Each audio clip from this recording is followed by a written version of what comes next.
Oh, finally, pictures of the new JCW GP.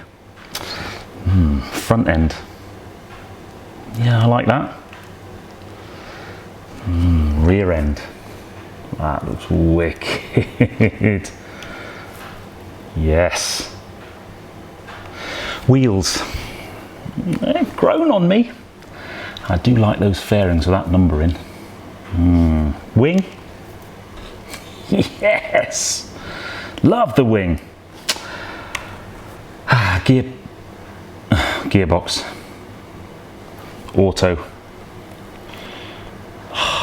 Should it be a manual?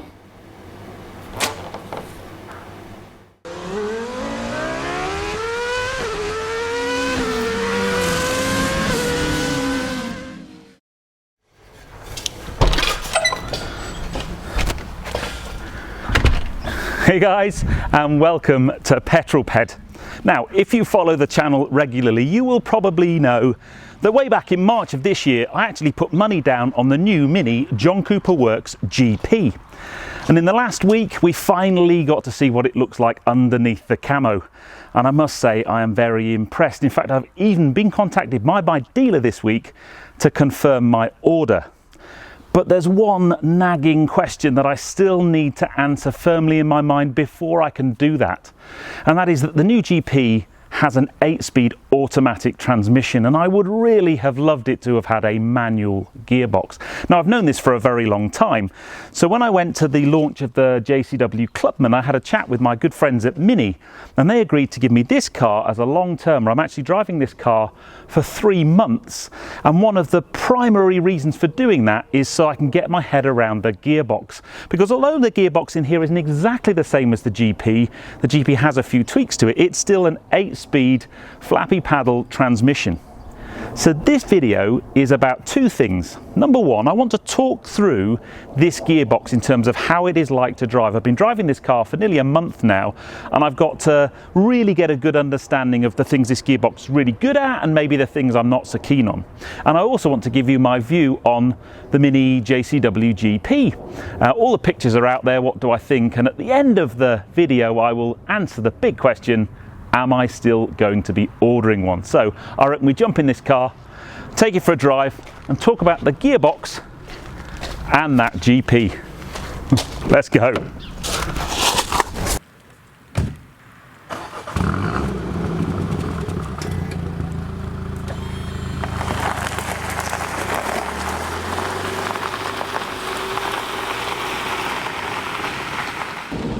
Well, I think it's safe to say the weather today is absolutely appalling.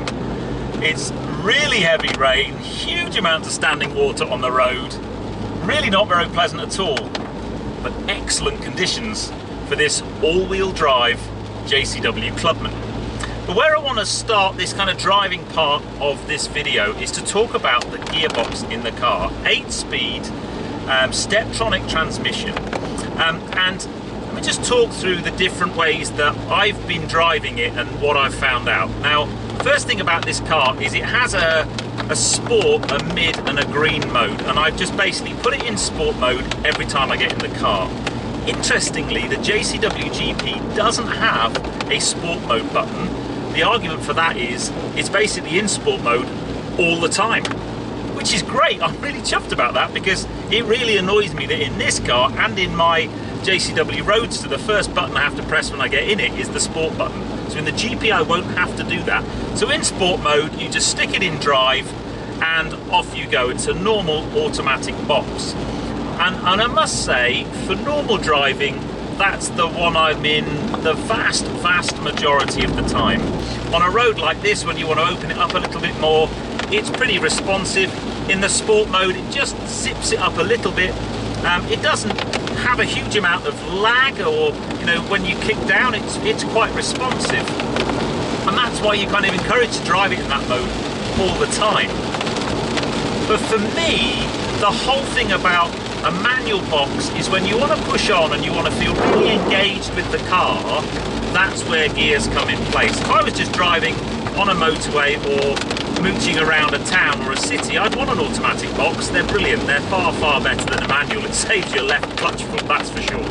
So if you want to push on a little bit, all you need to do is just flick the gear selector to the left-hand side. You'll note the engine note changes there. It's actually dropped down a gear. Very coolly in this car, because I have the head-up display, I've now got a gear indicator in the middle of a little rev counter, along with the speed I'm doing indicated. You'll also maybe be able to hear that the car's hanging on to that gear. So I'm hanging on to 4th, I'm doing 3,000 RPM, and it basically holds that gear far, far longer. Now, that's great when you're pushing on. The problem this sport mode has, so I mean if you like sport and sport, is it does hold onto the gear a lot, and it just keeps it there. It never thinks, oh, maybe I'll just put it up a gear just to make it sound nice. So you often drive around with that kind of high gear making a slightly higher noise.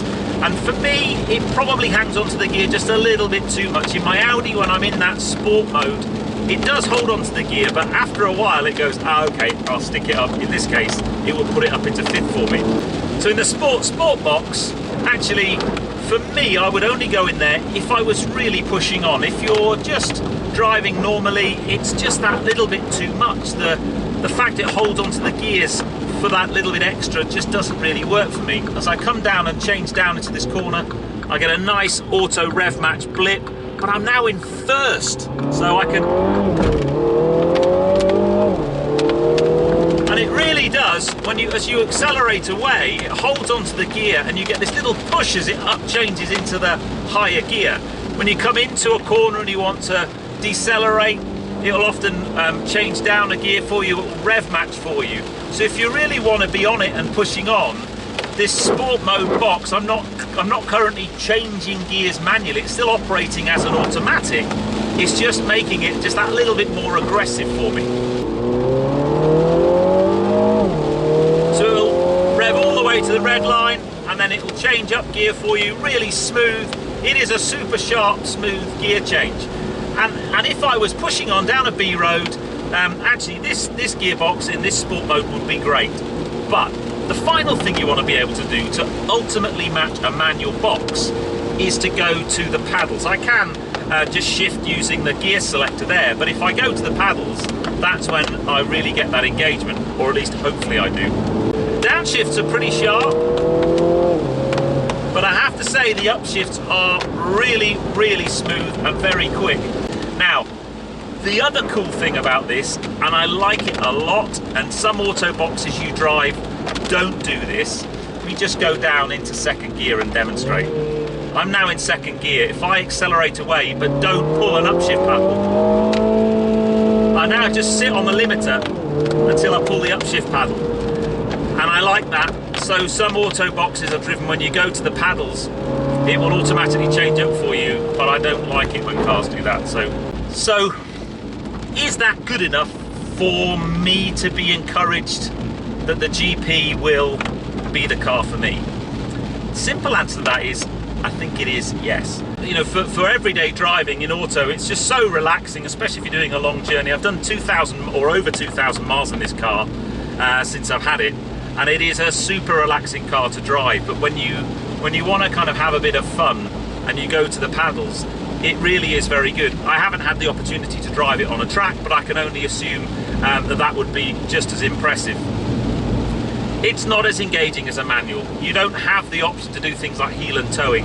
It's a shame actually, because the manual box in a Mini has an amazing auto rev matching feature, but the ultimate reason why there's no manual in the GP is a really simple one. The engine in the GP has never been mated to a manual gearbox. It's only ever had an 8-speed auto, and therefore if they were to put it in the GP, they would have to homologate the car, and the car's only a run of 3,000 units, so the per unit cost of that homologation would be horrific. So I kind of understand why it's not been done and why it's only being offered as an auto, but I am now happy that that's okay.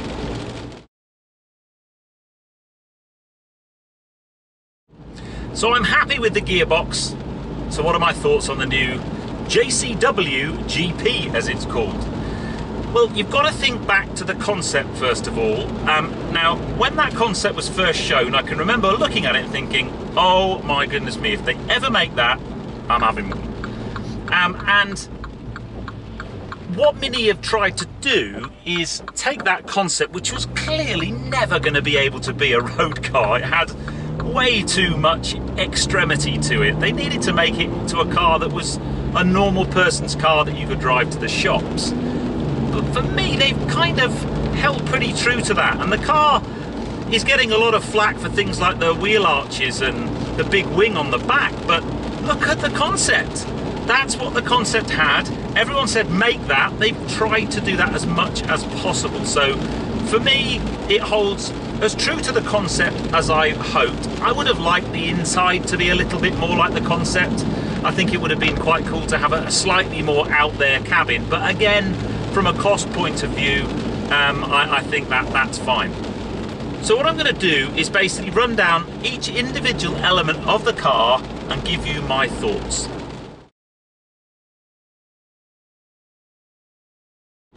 So first off then, power and drivetrain. Well, it's got exactly the same engine as this, 306 horsepower, 450 newton meters. The only difference is it's going to be purely front wheel drive, whereas this is an all-four-wheel drive platform. And that means performance-wise, 0 to 60 time is actually slower than this car. This car does 0 to 60 in 4.9 seconds. The GP is going to do it in 5.1, which it's not really any great surprise because it's front-wheel drive. But I think where the GP comes into its own is its pace across country or on a circuit. It's lighter than this car by some way, and therefore I think its agility and its driving across country is going to make it. This car's amazing across country, but I think the GP is going to be next level. Now then, colour. There is only one colour. The spec that's been released, that you cannot choose the colour. That's it. And the only thing you can choose is basically they do a basic pack, or you can add a touring pack for an extra couple of £1,000 that adds things like sat-nav, heated seats and air conditioning, so you can't do anything about the colour. And I have to say, I think on the whole the colour, they've nailed it. I think there's a few things, maybe a little bit more red on there would go quite nicely. I do quite like the silver mirror caps and the silver roof, but I just think there needs a little bit more red on there just to tie everything together.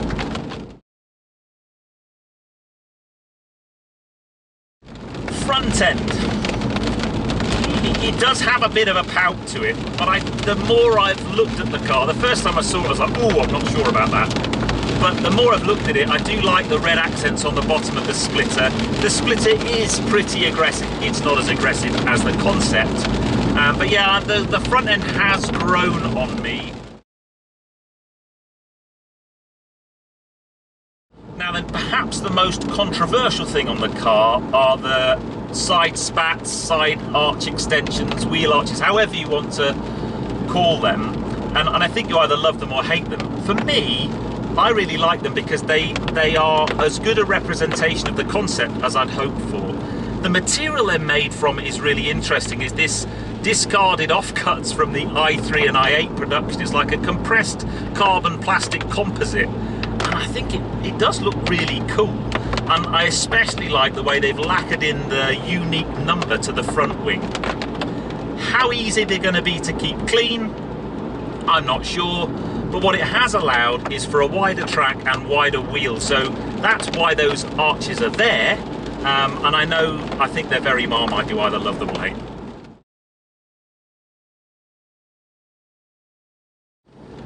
Now then, the wheels. When I first saw the wheels, I wasn't sure at all. It would have been great to have had the same wheels as the concept with the centre locks, but that was never going to happen, sadly.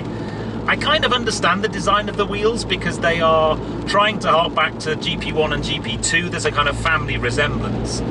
They're very lightweight, so you've got a really nice light unsprung mass, and they have grown on me. I think they look particularly good when paired with the track tyres. So my understanding is when you spec one of these, you can spec either road tyres or track tyres. Both sets of tyres are made by Hankook. So if I were to buy the car, what I'll probably do is spec the road tyres, and then I may well buy a second set of wheels to put the track tyres on so that I can use that for track performance.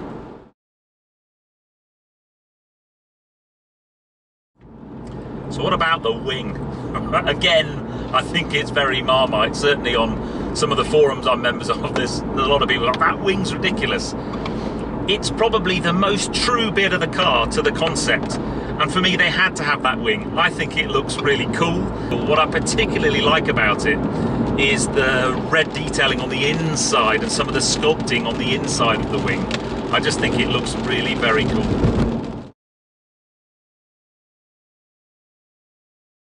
Now the rear of the car for me is an interesting one. On the one hand, I really like it. I think when you look purely from the back of the car with the wing and the extensions on the wheel arches, it looks really smart. The Union flag taillights look really smart.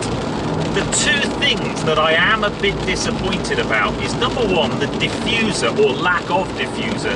You look at the rear of a GP2 or the rear of my car, I've got this really cool diffuser on there and it just sets the back of the car off brilliantly.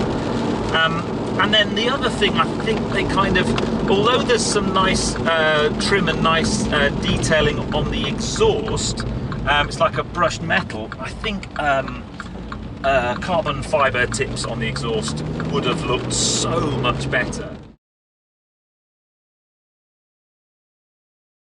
Now the interior for me, there were no great surprises because I pretty much knew it was a standard JCW interior.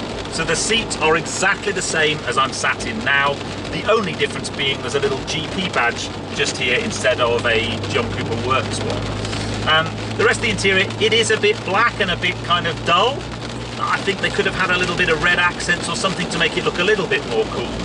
And then the final thing to talk about is the display, the instrument binnacle. So unlike this car, the GP has the instrument binnacle that's actually out of the E-Mini, the new electric Mini.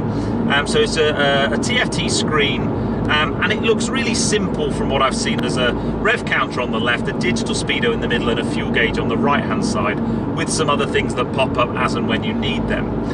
The one thing I am a little bit disappointed about, because I don't think you can spec it, although I am going to ask the question, is the car I'm in now has a head-up display, and it's really good. I really like it. So I really wish the GP had the head-up display, and I don't think it's going to.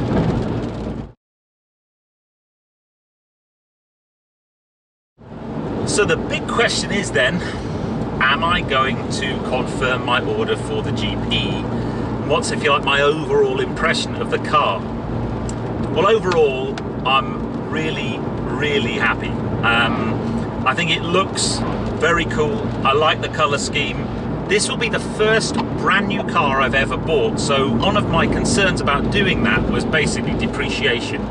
And I'm kind of hoping that because it's a limited run, 3,000 units globally, I think 575 coming to the UK, my hope is that those limited numbers will mean that I'm not going to make money, but that any depreciation will be tempered back slightly. And I look at the second-hand prices of GP1s and GP2s, and they're still going for really good money, so that's what gives me a little bit of comfort. I'll also maybe let you know if I put any specific spec options on there.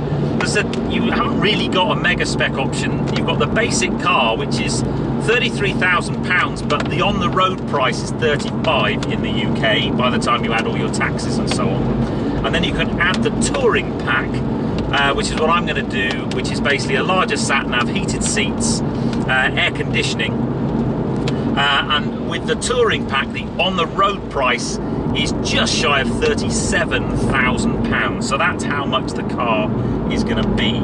Anyway, I hope you enjoyed that one, giving you my impressions of the new GP, especially this kind of gearbox. I hope you found that useful in terms of what my findings are so far. I'll still be at this car for another 2 months, so there'll be plenty more content around the JCW Clubman. But I hope you enjoyed this one, guys. If you have done so, please give me a thumbs up. Comments below are always welcome, and if you haven't done so already, please subscribe to Petrol for plenty more content to come. And I'll see you on the next film, guys, but you take care. Drive safe.